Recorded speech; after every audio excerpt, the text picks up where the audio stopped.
आदाब, नमस्कार दोस्तों, आप देख रहे हैं द जस्टिस हिंदी। बरेली से खबर सामने आई है जहां बहुजन संगठनों के प्रतिनिधियों ने जिला प्रशासन को ज्ञापन सौंपा है। यह ज्ञापन देश के सर्वोच्च संस्था सुप्रीम कोर्ट में हुई हालिया घटना के विरोध में दिया गया, जिसमें एक अधिवक्ता द्वारा मुख्य न्यायाधीश BR गवई का अपमान करने का प्रयास किया गया था। ज्ञापन के मुताबिक 6 अक्टूबर 2025 को लाइव सुनवाई के दौरान 71 वर्षीय अधिवक्ता राकेश किशोर ने सुप्रीम कोर्ट में सुनियोजित तरीके से मुख्य न्यायाधीश BR गवई पर जूता फेंककर उन्हें अपमानित करने का प्रयास किया। यह घटना उस याचिका से जुड़ी बताई गई है जो खजुराहो की विष्णु भगवान की खंडित प्रतिमा को पुनः स्थापित करने से संबंधित थी। मुख्य न्यायाधीश BR गवई ने उस याचिका को यह कहते हुए खारिज कर दिया कि यह मामला भारत सरकार के पुरातत्व विभाग के अधिकार क्षेत्र में आता है। ज्ञापन में कहा गया कि जूता फेंकने के समय अधिवक्ता राकेश किशोर ने न्यायालय परिसर में नारा लगाया, सनातन धर्म का अपमान नहीं सहेगा हिंदुस्तान। ज्ञापन में इस नारे को आधार बनाते हुए कहा गया कि अधिवक्ता राकेश किशोर ने संविधान विरोधी मानसिकता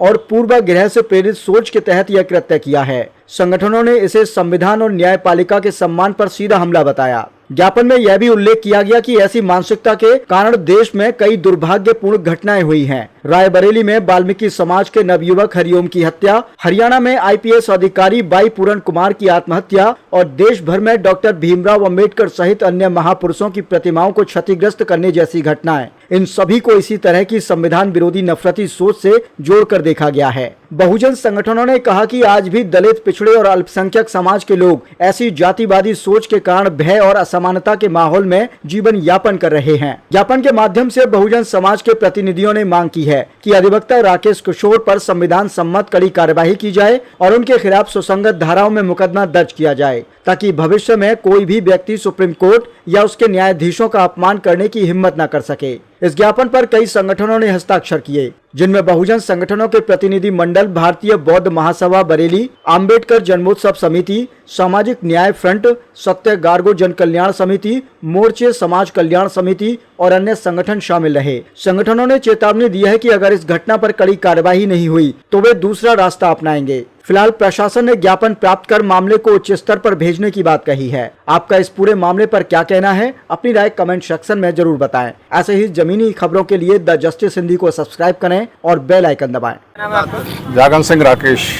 क्या मामला है? तमाम लोगों के साथ आप आए? ऐसा है, 6 तारीख के लिए ये जो मुख्य न्यायाधीश महोदय का सुप्रीम कोर्ट के जो था जूता फेंक के अपमान किया गया है, उसके विरोध में हम लोग आज आए हुए हैं। और इस तरह के अपमान कुछ मानसिकता के ऐसे लोग हैं जिनकी दूषित मानसिकता है और ये भारतवर्ष के लिए, हमारे राष्ट्र के लिए बहुत ही घातक मानसिकता है। पहले भी हमारा देश 650 वर्ष इस मानसिकता से गुलाम रहा हुआ है। अब हम ये नहीं सहेंगे कि इस तरह की बात जब चाहे घटना घटित कर दो। IPS महोदय हैं हरियाणा में, उन्हें आत्महत्या करने पड़ी सताने की वजह से ही। तो ये दलित, बहुजन समाज जितना भी है, OBC, SC, OBC, ये सब समाज जो है अब जागृत हो गया है और इकट्ठा हो गया है। वही ज्ञापन हम लोग देने आए शासन के लिए। अगर शासन चेत जाए तो ठीक है, वरना हम लोग दूसरा रास्ता पकड़ेंगे।